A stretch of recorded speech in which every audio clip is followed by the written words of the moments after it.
Hello and welcome to another video with me, Winner Andrew, with another video of Weekly Andrew, in which I kind of still don't have tons to talk about when it comes to anime, like last week and I think the week before that, and yeah, also haven't gotten around to actually streaming this week either. Seriously. Yeah, try and figure that out so I can get around to that.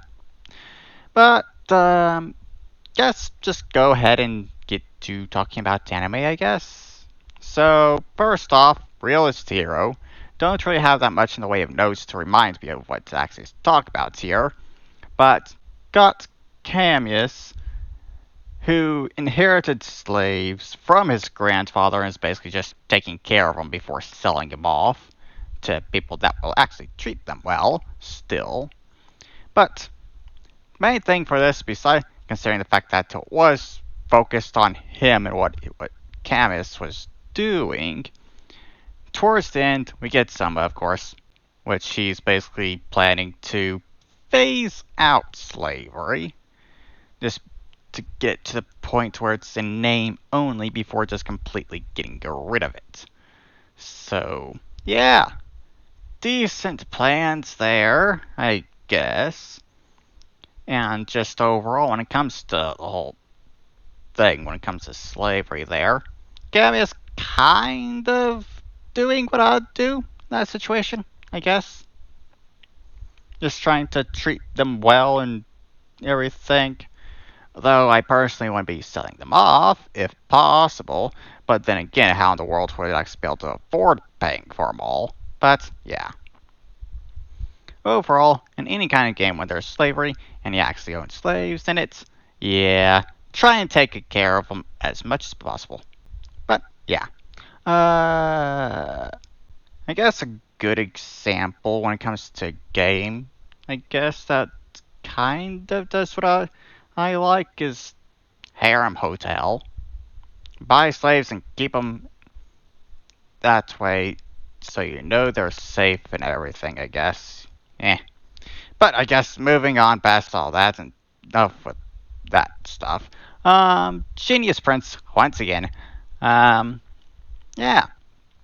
Wayne stopped the whole marriage thing between Demetrio and Flania by basically bringing up the whole engagement kind of thing that he had with Loa, in which that would make it so Natura has way too much influence within the Empire for Demetrio's liking, considering he had basically just handing that over willingly at that point. So that whole thing's gone, in which, after, of course, Wayne showing up, the youngest prince then tries to kill Wayne by poisoning his tea, in which leads to Demetrio drinking the tea instead, and yeah, drank poison tea, and only just barely survived.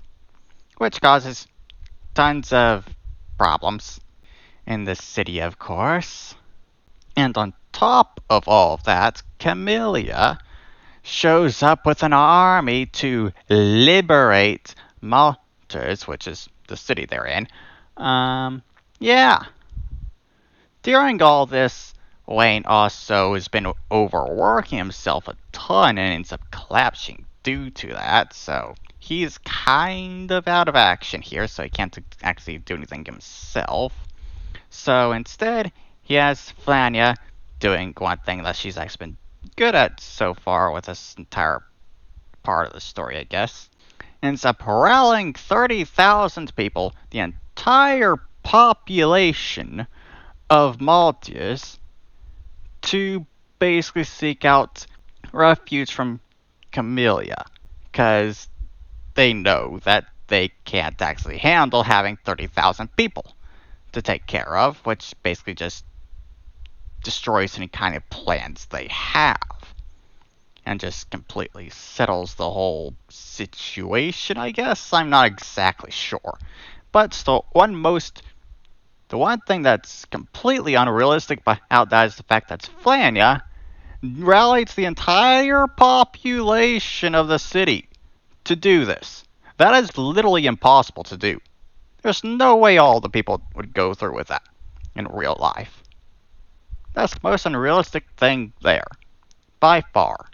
But I guess that's kind of everything for Genius Prince at this point. So moving on to a World of Liddell once again, in which all those zombies weren't actually from a player, but instead old in-game event that was in the world and everything, in which Kenya comes across two players that she's already met before a few episodes back, in which one of those players actually turns out to be one of Kenya's old guild mates. But after the whole situation is solved, there's one survivor from the village, which is a little girl named Luca, which Kenya basically adopts, I guess. I guess that's basically everything that's really happened, besides the whole Guardian Tower that Kenya went to that I don't really care about mentioning. So, yeah. Moving on from anime since I finished all that. So, I guess I'll talk about Now and Then now, since that got an update to last week, but didn't actually have time to get around to playing it. So, yeah, Chapter 25, which is also the end of Part 3 of the game, in which the first half of it was basically just calm before the storm, pretty much. That's it. Just kind of wholesome stuff throughout it that doesn't really matter that much, I think.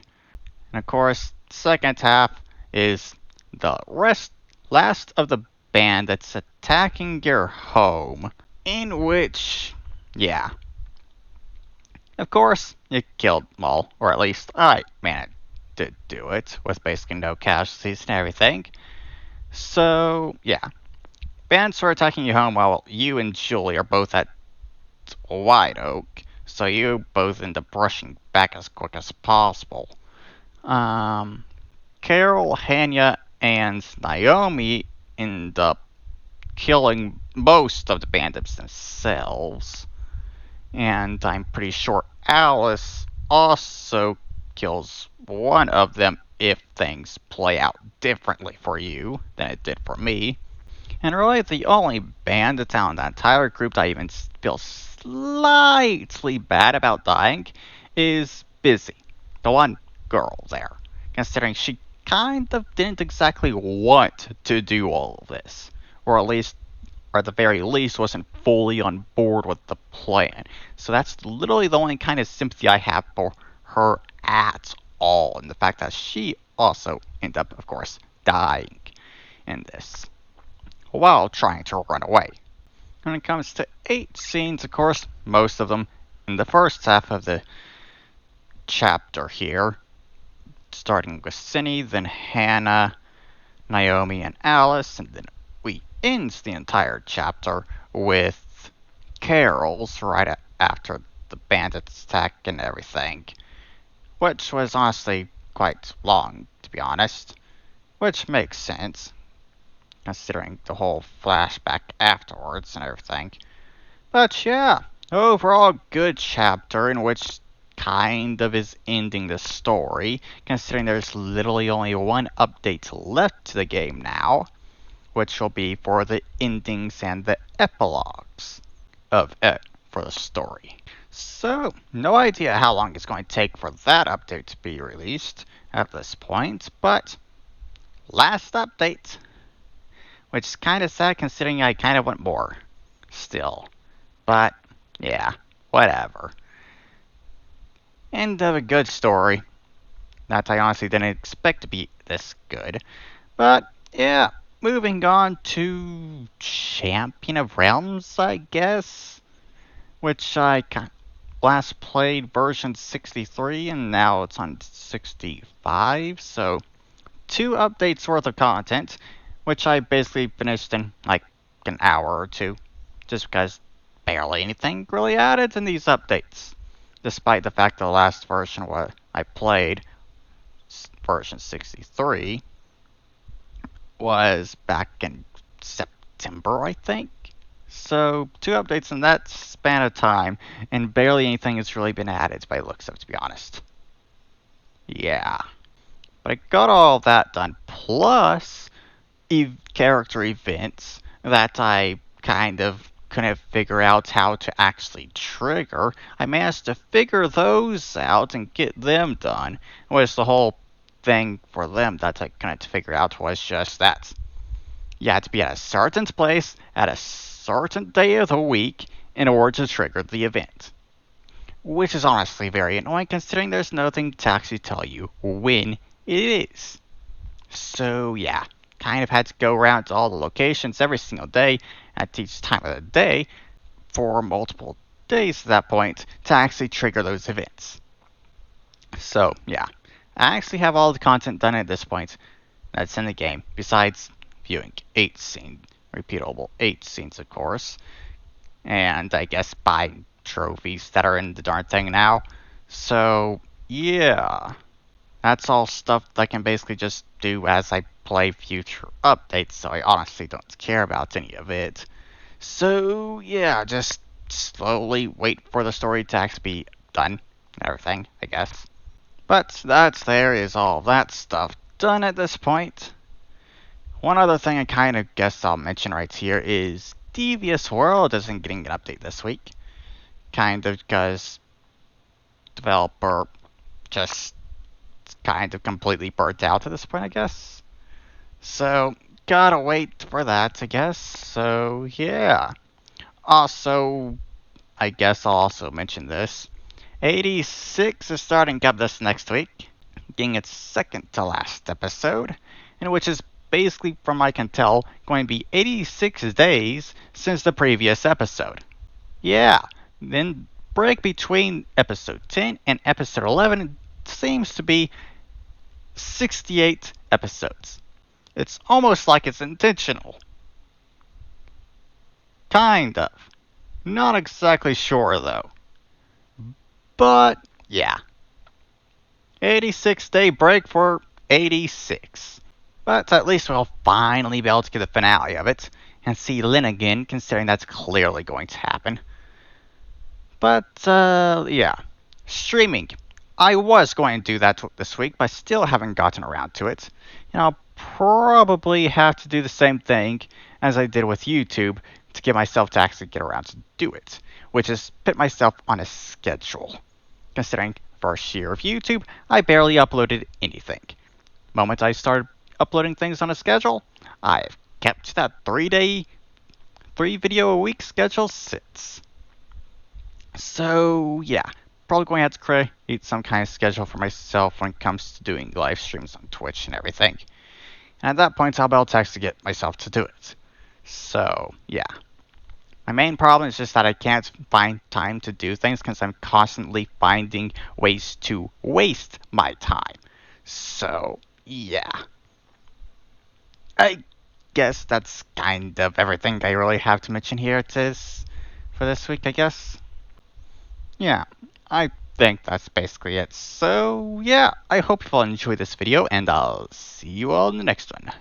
Bye-bye.